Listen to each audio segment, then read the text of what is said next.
Welcome to Truth and Company podcast. I'm your host, John the Truth Dioria, and today my guest actually started his music out of an apartment in Duluth, Minnesota, in Twin Ports. But he's not from this area. He's actually from Prescott, Wisconsin. He was up here going to college at Lake Superior College. So let me bring him on. College country rapper and hip hop artist Raygin from the Dirty Prescott Kids. How you doing, Raygin? Can you hear me? Uh-oh. Did we lose our sound? Can you hear me?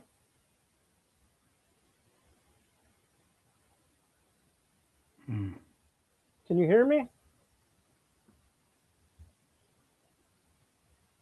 Am I supposed to be able to hear? I can't hear you right now. What the heck? I can hear you just fine. Hmm. All right, something's not going.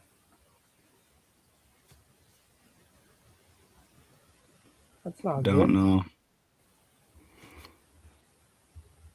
what I got to do.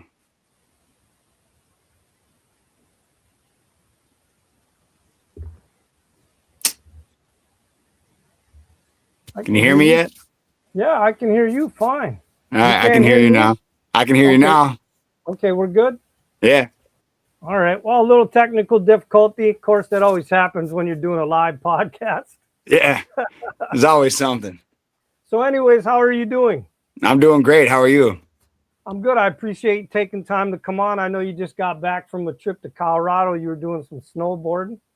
Yeah. Yeah. We just got back a couple of days ago. It took a little bit to bounce back. That was pretty cool. We were just talking off air that in one of your videos, somebody actually recognized you all the way out in Colorado when you're from Prescott, Wisconsin. So apparently people are paying attention to your videos. Yeah. Each year it gets a little bit farther out there, and it's always a humbling and awesome experience when somebody says what's up out in the wild.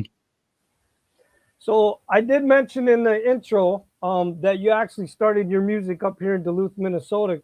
So can you take me back there and how did that all happen? For sure. Well, I graduated high school in Prescott in 2009, and decided to go up to Duluth to Lake Superior College because some of my sports plans fell through.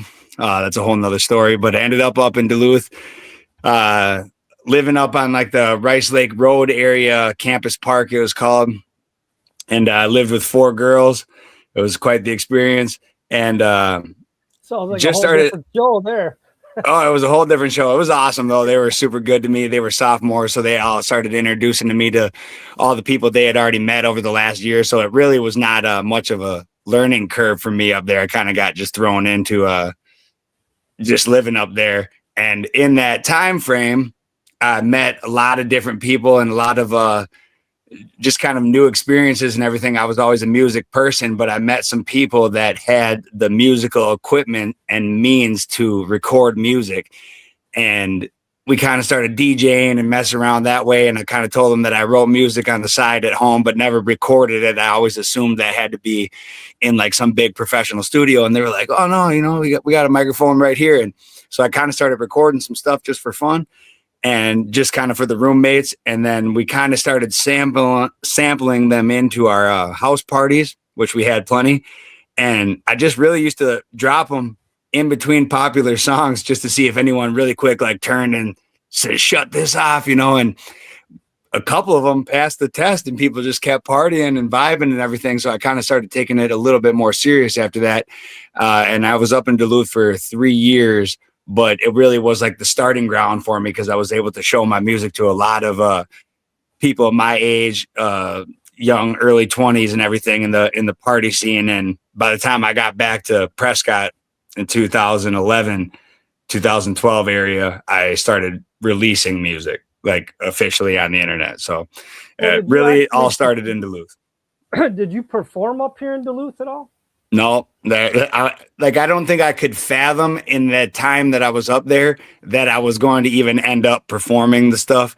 Like it really was like when I used to play the stuff in between songs, it was almost like I wanted to walk away because I couldn't like bear to watch, like just in case people like really hated it. Like it was just, I was too early on to even think that I was wanted to perform it. I just wanted to make music and then kind of put it out, which kind of ties into why my music is called Dirty Prescott Kids and not like, you know, my formal government name, because I just kind of always in the beginning was a little bit shy on that side of things of putting out music, especially being from a small town.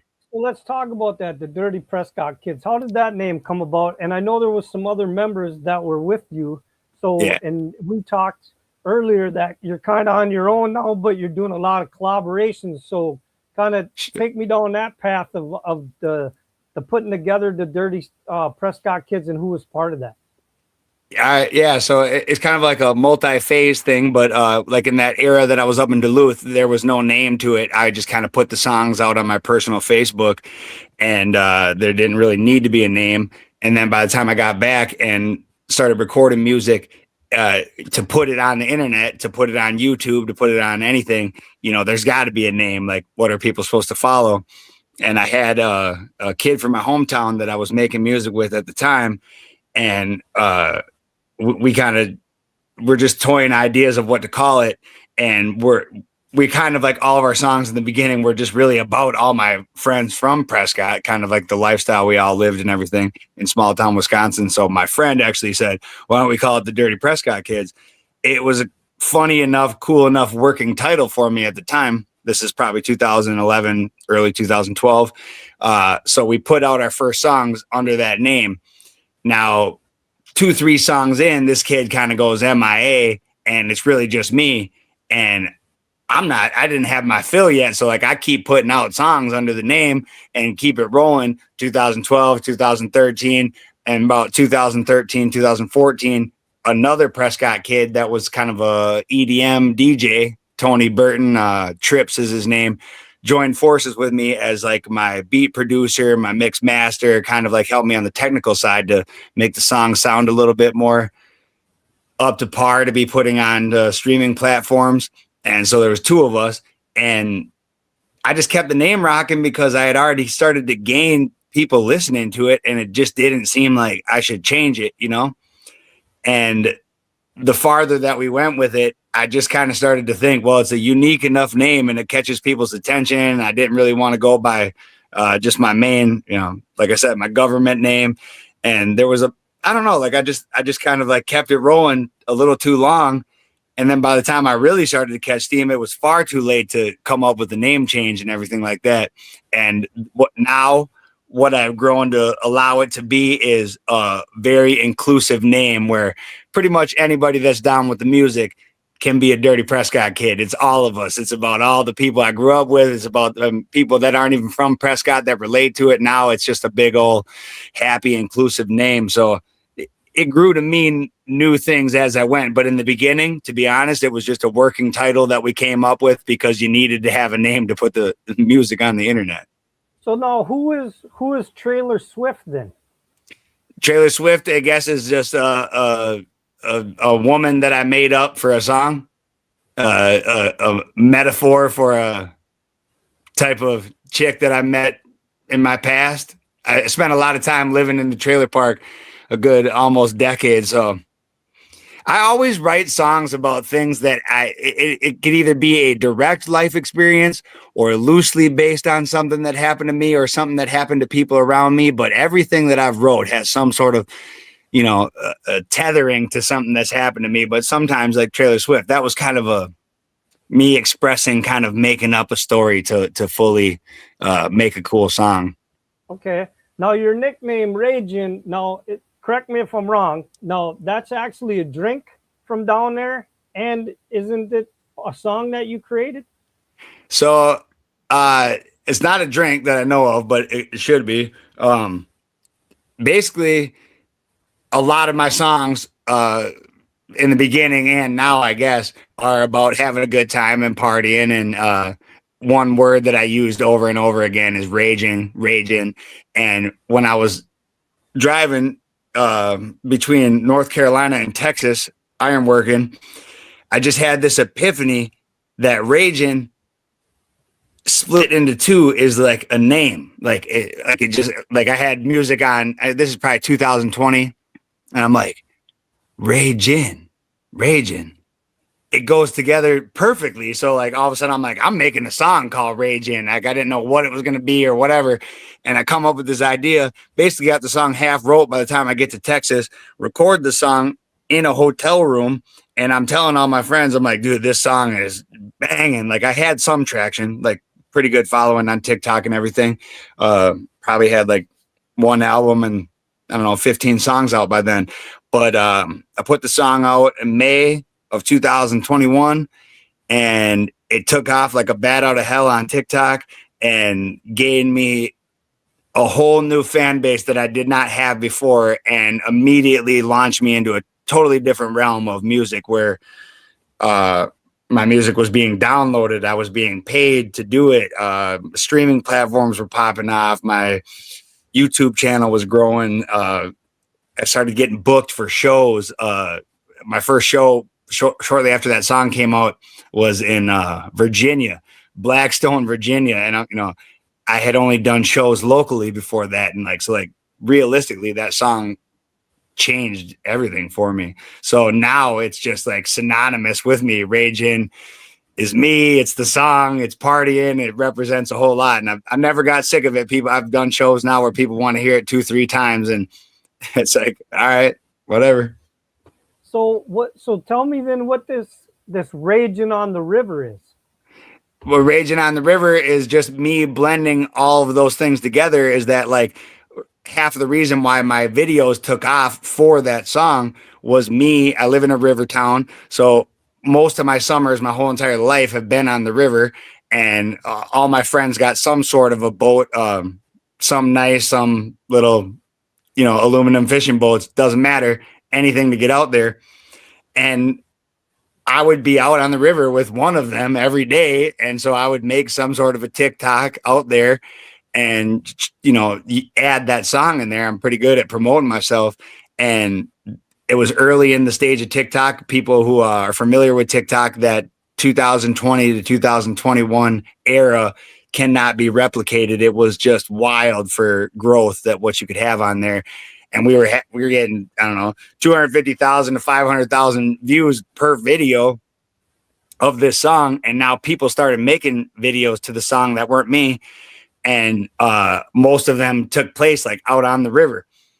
And then a little side note, my fiance Caroline and me, another thing that we like to do is just, sing other songs, like just country songs and, songs that we like, also out on the river. And we had this video to a Leanne Rimes song take off, One Way Ticket it's called. And that did like 3.5 million views in like a couple weeks or something. So the river became synonymous with my brand. 100%. Like just everything on the boats, water, whatever the heck we could be doing, lakes, that was kind of tied to Dirty Prescott Kids, Raygin, One Way Ticket, just all these things. And so years and years later, after me doing all these things, I finally decided to try to run my own event for the people of my area, or people that want to travel to my area and see the places that we've been talking about this whole time. And I thought it just to call it, they used to have Rockin' on the River in Prescott years and years ago, and when I was a kid. And so I decided to call my event Raygin on the River. And we threw our first annual one last July. And although we got a little bit of resistance from the powers that be, we threw it regardless. And we put a lot of effort into it between the pontoon stage and the actual professional sound equipment out there and everything. And I think people were blown away by all the effort we put into it. People said it was one of the funnest days that they've ever had out there. People that didn't come participate said they'd never seen that many people out there. So overall, it was a success. And now people have pretty much demanded to me whether I want to keep it going or not, which I do, but they have said this is a thing now. And even some of the older cats in my area that never really gave me no props said after they saw it that they thought that was really good for the area, and they were proud of me for doing it. So there was more than one positive thing that happened from it, but it was a big team effort from all the people that kind of helped me get where I was in the first place. And then they all got to participate in like a front and center. Like we had a good amount of people out there. So it was fun for everybody. Oh, how many albums do you have out right now? Technically, I only have one album. I put my first debut album out September of 2018, and I marketed that for 3 years or something, trying to get it to pop off until I got my song "Welcome to America" to take off on there. And afterwards, I didn't realize I wasn't doing it like a system, but now I realize that it actually is like at least in 2026, it is the absolute system. I was releasing singles and I would put a song out, like I put out Raygin, I marketed it for a while. I put out Keys, I started marketing it for a while. Then I put out Last October, 2-3 months of crack, and the traction that you can get now from putting out a song and sticking to it for a little while versus putting out a whole body of work and expecting somebody to go blast through 15 songs. And now, you're on to the next one. The social media algorithms versus people's attention span, it has just worked for me to be doing the singles method. So I probably put out 3 albums worth of songs, but only one album. And I really, really want to put one out, but actually my main producer and my counterpart of Dirty Prescott Kids keeps talking me out of it because it just works better for us to do one song at a time until we got the proper amount of attention onto it, I guess. Now, did I just see on social media, are you dropping a new song soon? I got a song coming out tomorrow, actually, midnight tonight. Yep, it's called Outlaw Living. It's a collaboration with the artist that I met down from Tallahassee, Florida. So it's gonna be a cool one. I planned on having it on an album, but it's a whole nother conversation. But it's just like if I put out a song right now and I start making reels to it and everything, you can kind of gauge like how it's working and everything, how people like it, and I can still keep dipping back into my old ones. But if I put out an album tomorrow, all 15 of those songs, that could have been 15 months of promotion and song releases, and it's all at once. So it's a horse apiece. People can choose which one they like to do, but it keeps my engagement rolling. And until I got like the right amount of attention on a project, it just seems like I should just hold off. Speaking of reels, not only do you promote your music and all that, but you'd like to do silly, funny reels like almost every day on social media. What's that all about? Yeah, well, my personality is silly. I'm not gonna lie. I've always been a lighthearted person. I like to joke around, and my brother and I my brother's a videographer and he films like hunting TV shows and produces we make drastically different content, but we both have the same personality.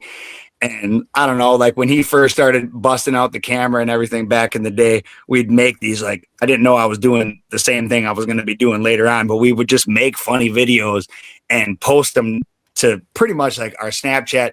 Only our friends would be seeing them, but I was trying to, I don't know, make people laugh, make people's day, just to say random stuff that went through my head and little skits and whatnot.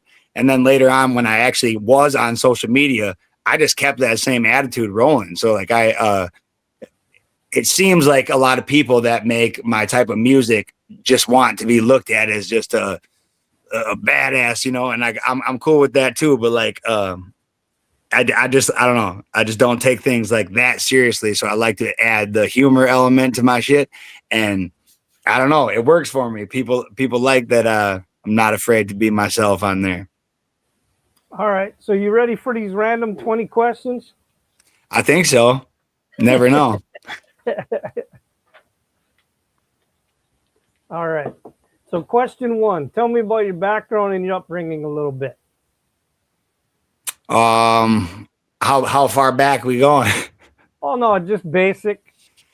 Well, I'm born and raised in Prescott, Wisconsin. I spent my first 18 years of my life there. My parents are both blue collar workers. Duluth was the only place that I ever expanded out of Prescott. I went there for 3 years of college to kind of broaden my horizons, and then I moved straight back to Prescott and stayed there basically ever since. So I guess I'm Prescott through and through. Grew up playing sports. Sports were a huge part of my life. I played basketball, football, and baseball till I got to high school. I dropped it down to just basketball and football. I always thought that would be the avenue of the distance that I would go, but due to my wanting to have such a good time all the time, I got myself in a couple binds early, and that ended my option to play sports after high school. So I kind of just kept channeling that energy into other stuff, and that was music. Music was also a part of my life. I should know that I played the drums from 6th grade through high school in the marching band. So music and music composition has always kind of been there with me as well. I don't know, I guess I took that like competitive mentality that I had for sports for so many years and just put it towards music. But yeah, that's a good gist of it. And now, are you still working as an iron worker? I still keep all my certifications and my dues current. So I would still say that I am an iron worker through and through, but I haven't had to be on a job in a couple years as I went full. I wanted to, a couple years ago, I wanted to see how long I could make it on content and music, and I'm still humming along. Okay. Question 2, do you have any hobbies outside of music? Oh yeah, I have an infinite amount of hobbies. I pick ones up, I put them down. I hunt, I fish. I like doing artwork, painting, and different things like that. Caroline and I, my fiance, we recently picked up doing some more natural things like making maple syrup and jam and all kinds of stuff like that. I like editing videos and doing social media. Even though it seems like that's integral with the music and everything, it's a completely separate part. A lot of music artists out there don't like making content. They don't like making videos. They don't like the idea of social media. I love it. Like I like editing videos and trying to use new tactics and stuff that I see online and see if I can make cool stuff with very minimal resources. Other than that, I like exercising. I love working out. Consider myself a workout enthusiast since 15 years old. So that takes up a good chunk of my time. I like watching sports, if you would consider that a hobby. What else? I literally I pick up things all the time, just infinitely curious. So like if I think I can do something, I'll try it for a little bit just to see if I like it, you know? Okay. All right. Question 3, seeing that you mentioned partying, if you could party all weekend with any famous person, who'd you want to get smashed with? Probably Kid Rock. I feel like me and him would get along pretty good on many levels. I've been close to being able to party with him, but it ain't happened yet. So that would be probably a good one. All right. Question 4, if you ended up on an episode of Cops, the TV series, what would it be for?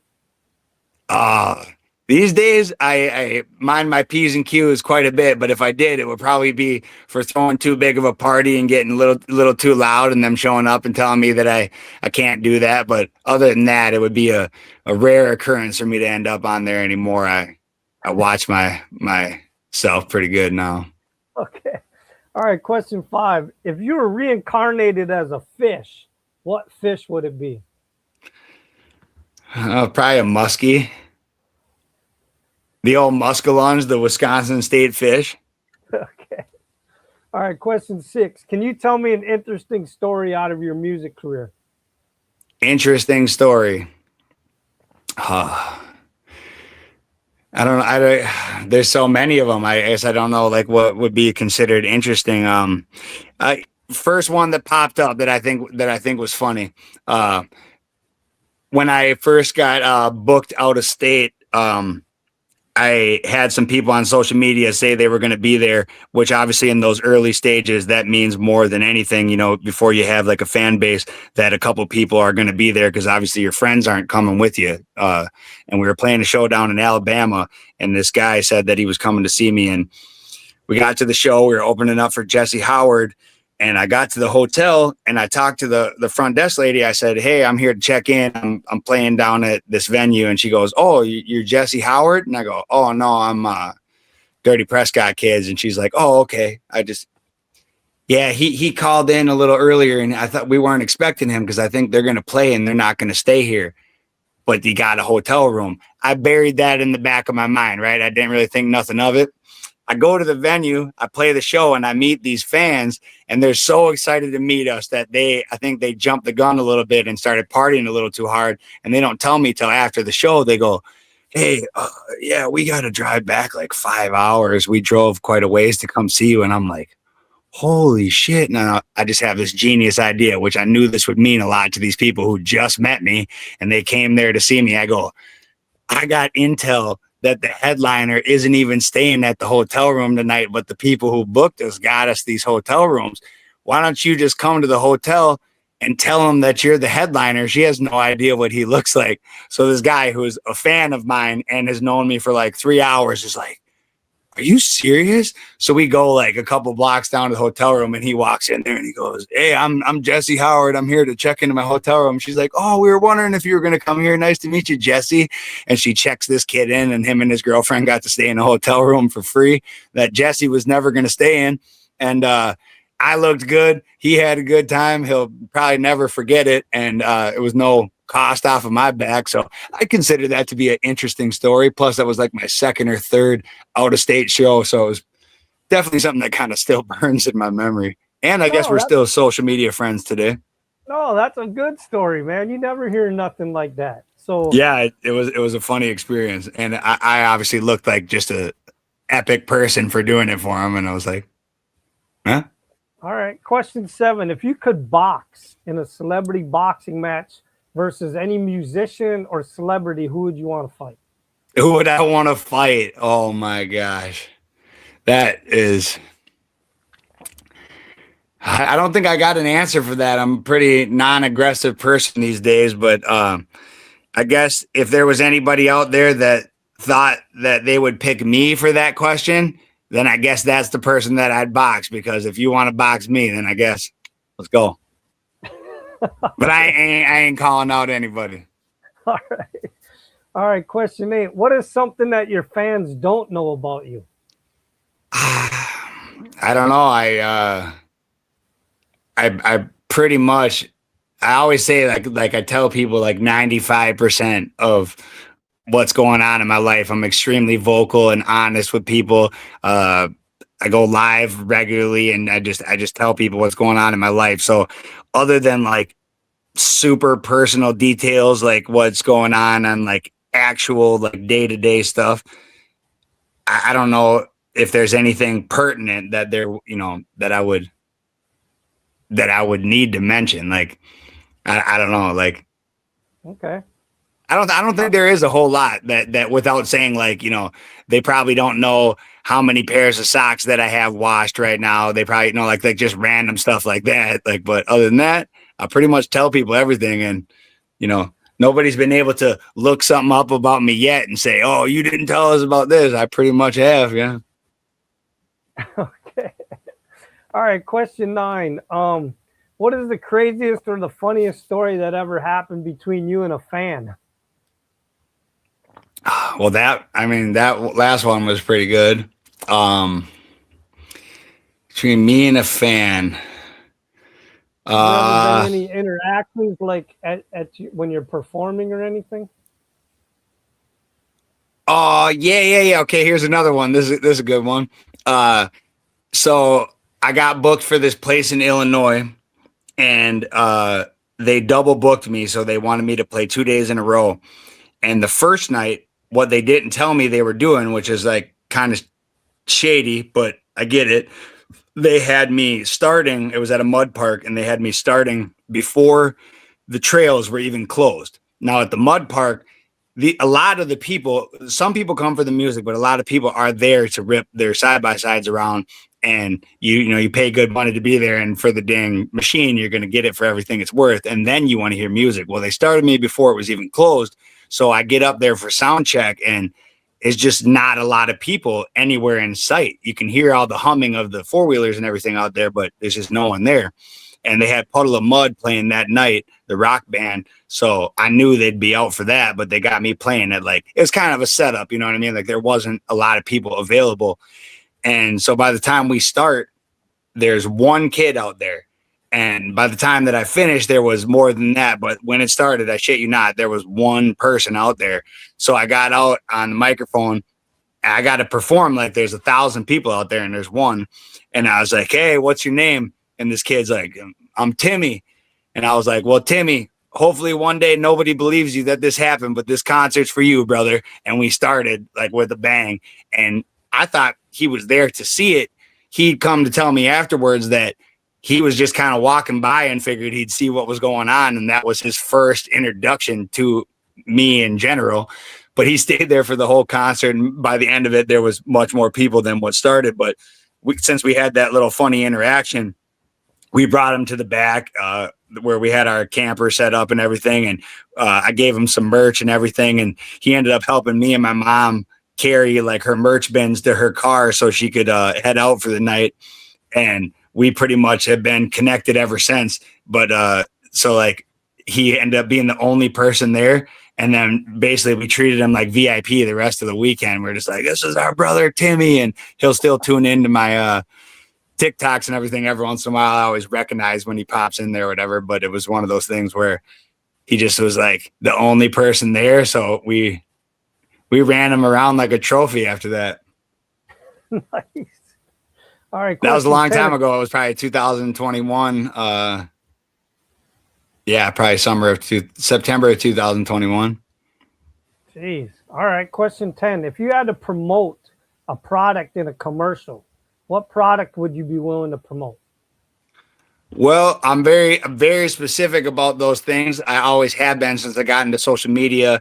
Nobody really coached me into this, but I'm glad that my morals kind of kicked in, because I know people will rep just about any product that they can. But for me, I've only repped products that work, or that I actively use, or that I have actually teamed up with and rock with consistently. And so right now, the company I would say that has treated me the best and has through and through just gave me quality products that I believe to rep, I would say Brunt Workwear, Brunt Boots. So I would be in any commercial for them, repping any product that they got. They make good quality work boots and workwear, and that's my people. Other than that, I heat wave sunglasses I rock out consistently. They've always been good to me. And my friends over at Twisted Tea, that's probably the drink that I would rep. Other than that, I just kind of rep my own brand. I don't pick a lot of products. A lot of people do that on TikTok and everything. They just pick, products they can get little commissions off of and stuff. And I just a little bit more picky about it. And speaking of your own products, if everybody looks down below, your website is right there. They can buy merch off your website, right? Yeah. I've had merch on there since even before my songs took off. So that was one cool step that my brother taught me, that ended up right place, right time. I had a website when my first song started to take off. So like people started just naturally migrating there and getting t-shirts. And then that ends up being like, if people don't really realize this, especially in 2026, like not even just about me. If you like an independent artist, merch is such a better way to support than just streaming songs on the internet. Not that it's all about money, but streaming songs on the internet gets you about 0.006 cents per stream. So it would take you a month to stream as many songs as it would take to just buy one t-shirt. So like if you want to support someone, t-shirts, hats, stuff like that is the best way. It's the best way to do it. Plus you can rep it all the time then. I love seeing people out in the wild wearing DPK gear. All right. Question 11. Yep. If you were a porn star, what would your porn name be? I always thought that it would be Malone Washington. because it was I always, they tell you when you're younger that like it, maybe I'm wrong on this, but they always said it's like your name of your first dog and the first street you grew up on. So my first dog's name was Malone, and I grew up on Washington Street. So yeah. And I always thought that sounded like a good name, Malone, Washington, All right. All right. Question 12. Do you have any interesting fishing or hunting stories? Oh, I got a whole bunch of them. My favorite hunting story would be, well, I guess there would be two of them, but the most recent one that happened to me was a couple years back. It was such an iconic moment. My two brothers and my dad and I went out to Colorado elk hunting, and when we were getting some ammunition on our way out, they had told us that they got these over-the-counter bear tags because for so long they ignored the bear and don't give out these licenses or make them expensive. So the population went through the roof, and now they got these $100 over-the-counter bear tags. And my dad was like, "Well, a couple of us got to get them. You'd be stupid not to." So I get a bear tag. So does my other brother, and then me and my one brother, Colton, we go out one night. It was super shitty weather, like heavy wind, kind of drizzling. It's like October. And we go out and sit up on this cliffside. And basically, I figured the bear is the lowest priority because you got these like $800 elk tags. You're out there for the elk. The elk is obviously way better meat. It's the better play for sure. So the bear is the low priority. Well, we sat out there for like 4 hours freezing. And we figure if a bear pops up, like, and you do shoot at it, you're going to ruin any chance that you get to get an elk that night at least. And so we sat there toughing it out. And all of a sudden this bear starts kind of running through the area. And it was a really far away. So I thought, I'm not going to lie, my brother's way more experienced. I was like, that looks like a baby bear to me. And he's like, that ain't no baby. That's just extremely far away. And I'm like, it looks like a little kid, like just frolicking around, like it looked like it's having a good time. And he's like, we're up there, we got the tag. So he's like, take a shot if you want. And I let it go out of distance, it disappears. And he's like, man, you should have did that. And I'm like, I know. For some reason it comes back, it comes back, it loops around, and it's like running up this log. I pull up the gun, I shoot, boom, drop it, one shot. Like, I know you should probably be ready to shoot more times. My brother was even blown away. He's like, what in the heck? Like, it just pancaked this thing, probably 180, 250 yards. And now we think like this is cloud nine. We're making noise. Like pretty much the hunt is over, right? Like we got to go get this thing. And right as we're getting up, he's like, holy shit, there's an elk right there. I'm like, no way, after everything that we just did. And he's like, if you can get that. I'm like, I'm looking down. I can't see what he's seeing. He said, it's right there. I'm like, I can't see. I'm so excited about what just happened to me. I'm like, if you see it, you shoot it. And he's like, he's just trying to get me the dang thing.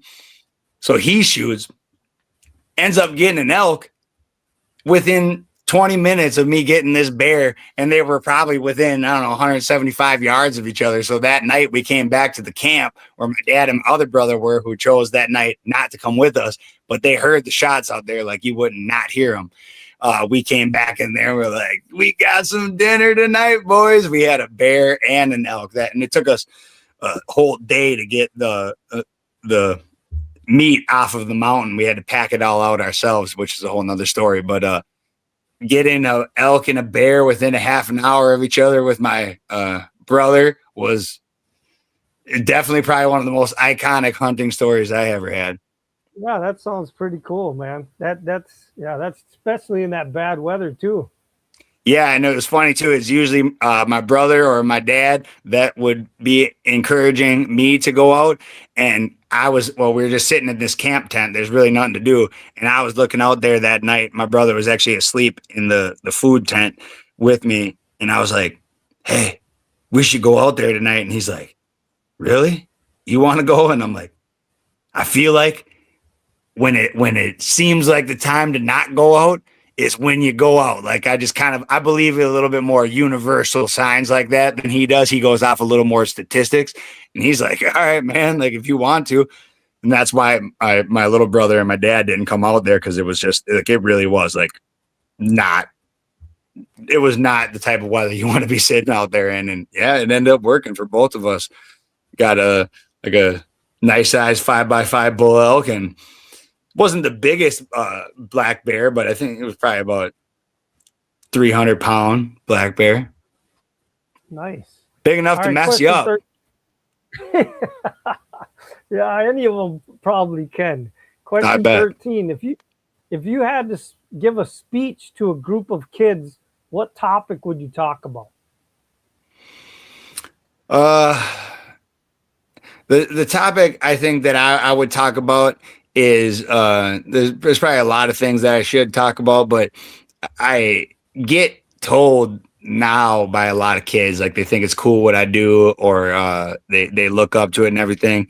And I would talk about the importance of not allowing other people to manipulate your decisions and fall for peer pressures and things like that. Because as soon as you know who you are and are confident who you are, because it really is the only body that you're going to get, the better off that you'll be. I've always been the type of person that does what I think is right and what I feel is, I let my heart guide me. And I think a lot of people out there do things because other people are doing them, or they feel like this is the popular thing to do.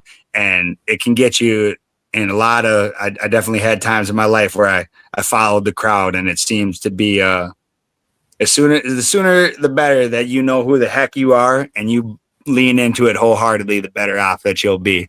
Because there's a lot of people out there that even if they seem fun, they might steer you in the wrong direction, and it can go south real quick. And, you could get into the whole drinking thing too. I rep alcohol a lot in my songs, and I do like to tell younger people that I don't drink near as much as it seems like I do on social media. You see these videos and everything that could be from last summer, what I'm posting. Most of the time, we're taking care of ourselves and trying to, stay healthy, because if I was just drinking 24/7, I don't think that I would be able to do this. All right. Question 14. What kind of things do you do to give back to your community? I mean, I could probably do more, but I've always been the type of person that I'm there whenever they need me for something. There is a little bit of a I'd say like something like Raging on the River was something that I wanted to do for my community, because some people will go out there and say, you have like a meat raffle for somebody. Somebody will go out there and everybody has like their own little window of that. What's your strength? What can you do that will gather people together? Well, for me, I had a lot of people in my area. It took me a while, but that started to really like what I was doing, or they believe in it. And my area, no offense, they don't have a lot of things to do unless you're doing something on your own accord. There's the bars, and there's like Prescott Days once a year, and that's just about it. There's not really any like events for people to do. So I was like, all right, even though for me to throw an event like this, I could totally charge for this. I could totally come up with a way to heavily make this benefit me. I want to throw something once a year that is just for the people. You can come out to it if you want. And what that might turn into even later on down the road, I think will be even more than this. But it wasn't a charged event or anything. And afterwards, I just heard from so many people that it was like the best day that they had, and it just was so much fun. And like that seems to be the kind of place where I can that's where I seem to be able to fit in to provide something for my community, an event once a year that people can have a good time and make memories, and it doesn't cost them a bunch of money like all these other things do. Other than that, just some little small things that we do. I'm always making baskets for different fundraisers and meat raffles and stuff with my mom. We'll put merch and sunglasses and bottles of Ronnie D and baskets and stuff to raise money for different, somebody's sick or somebody's raising money for a basketball team or whatever it is. And then on the smallest thing, when we were living in town, Caroline and I would rip around and shovel people's driveways and stuff like that. Just a little side thing there or whatever. But I tried to do things when I can, and I wish I could do it all, honestly. All right, question 15. What is the proudest moment out of your career so far?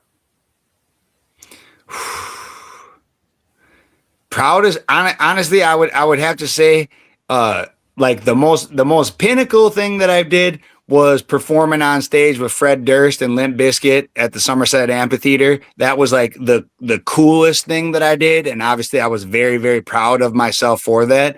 But when I did Ragin' on the River, I would say that was the most proud that I was, because I did that front and center of my hometown. You stand in the downtown area of Prescott and look out in that bay. That's where I have been looking out at that water my whole entire life. And to just be the reason that all these people got together and we're out there having a good time, and to see like the footage later on, the drone footage of everybody out there just having fun, and then to go back to town and go up to the bars and see people like, oh my gosh, it was so sweet to see you guys do that and everything. Like, I just felt proud to do that, because in a very weird way, like when I touched in the beginning how I got in a little bit of trouble before I left high school and kind of fell out with sports and stuff. I always just felt like this weird like redemption that needed to happen to like not necessarily prove, but in ways prove that I'm not like a bad kid whatsoever.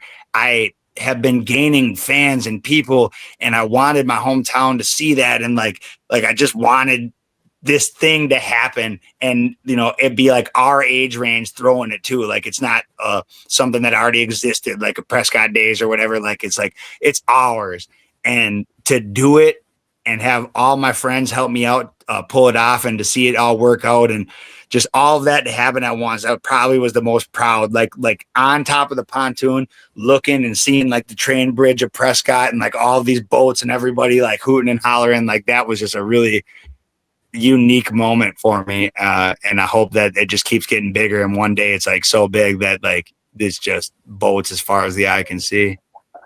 Nice. All right. Question 16. So I know we talked about you snowboarding a little bit. So do you enjoy doing winter activities like snowboarding, snowmobiling, ice fishing, ice skating, all that type of stuff? Yeah, I definitely would say that snowboarding is the one that I've done the most. Snowmobiling I've always liked, but my dad has always had, some like old Indy 500s laying around the shop and everything. We've never been have a bunch of nice snowmobiles family. Ice fishing, I always love doing that. Don't get to do it as much as I'd like to, but love doing it. Actually, my brothers and my dad are in Winnipeg, Canada right now, ice fishing, having a good time. Ice skating and stuff like that. Yes, I do like doing it. Haven't done it in a long time. When I was in Duluth, used to do a lot of the pickup hockey with the roommates, because when I got to Duluth, they were like, "Where'd you play hockey?" And I'm like, "I played basketball. What are you talking about?" And they're like, "What?" Like when I went up there, was a whole different world. Like they didn't even have hockey at my school, bro. So yeah, snowboarding I'd say was my most done winter sport. All right, question 17. Have you ever had an incident where you thought you were going to die? Oh yeah, I definitely have had many incidents where I thought I was going to die, but ain't nothing took me out yet. When I got in a pretty bad car accident, and when I was in high school, after leaving a party, I wasn't driving, but I was in the car. And at the time, I think invincible me, 16-year-old me, thought that it wasn't that big a deal. But looking back on how the car ended up and the cliff that we went off and everything, I think that was probably as close as I ever probably could have got to dying without dying. No doubt. Couple near-death experiences while having a really, really, really good time. So watch your shit when you're partying, people. All right, question 18. If you could sing on stage with one musical artist, what artist would you want to sing on stage with? Well, I got one of them off my bucket list already. I grew up listening to a lot of different music. So like country music, I probably got a different, hero in each genre, but country music is a big part of my life because of my dad. My mom was into people like Michael Jackson and John Mellencamp, Prince, um, Roger Miller, stuff like that. And then I learned rap and all that stuff from the neighborhood kids. So my whole life has been like just a mixing pot of music. But some of the most influential people for me and kind of make sense for the music that I make is Fred Durst with Limp Bizkit, Kid Rock, big fan of Yellow Wolf. And I got to go on stage with Fred Durst. That was like one of the most iconic parts of my life, music career combined, in Somerset a couple summers back. And man, obviously I can't do that one because it already happened. But like when I grew up, I look at my books and stuff. My mom always kept all the artwork and stuff that we did, and I'm drawing pictures of like Limp Bizkit and Kid Rock and all my favorite artists and stuff. And just to even think that I got to do that was insane to do it. But yeah, I'd throw Kid Rock back up in there. I know I said him for another thing. Just a big fan of him. Mostly the early hip hop stuff, but his country stuff as well. I think that we would make good music together, so I feel like it would just be epic to do. But it's gonna happen. I've been on his tail. I got in a couple of his music videos. I know his videographer now. I've done a couple things that have landed myself in his vicinity. A couple of events I've gone to with Brunt Boots. We got to meet him, got a picture with him, but none yet that's like that he knows I'm a music artist because he gets swarmed by people. So would he remember meeting me? Probably not. So we're getting in the vicinity of it, but it ain't happened yet. Okay, question 19. What is the most dangerous thing you've ever done? Most dangerous thing that I've ever done. I don't know. I feel like my life from 15 years old to probably about 29, 30 was dangerous. And I won't elaborate on all of the things, but I'm just glad to be in a stage of life now where I care about things enough to where, if something seems too dangerous, I'm not going to do it. And I'll leave it at that, because just making it through some of the stuff that I did in the era that I did, I'm just thankful that I made it out unscathed, because and not to go all into it, but like put it in perspective, my first job that I was thrown into at 14 years old was the stock boy at a liquor store. Like my life started out with a bang in that area, and it only led to crazier and crazier things happening to me. And I'm just glad that it's not just me. I'm glad the majority of the people that I know from that era got out unscathed, because there's a lot of them that could have been a lot worse. All right, question 20, last question. If you died tomorrow, what would you want your fans, your friends, and your family to say about you? I would, I hope that they enjoyed the time with me that they did. I hope that they can respect that it was no offense to anybody else. I went by my own tune of my own drum the whole time. It was never to be a defiant or to be difficult. It was just that I've seen the bigger vision for my life and things that I want to do the whole entire time. The vision came to me so early on that I wanted to do these type of things. I know I could have been much more reserved and conservative with it and done the straight and narrow route, but it's no offense to anybody. It's my life that I wanted to live. So I love everybody. I love my fans. I love my parents. I love my friends and everybody that I met along the way. But at the end of the day, this wild lifestyle is the one that I chose and that I wanted to live.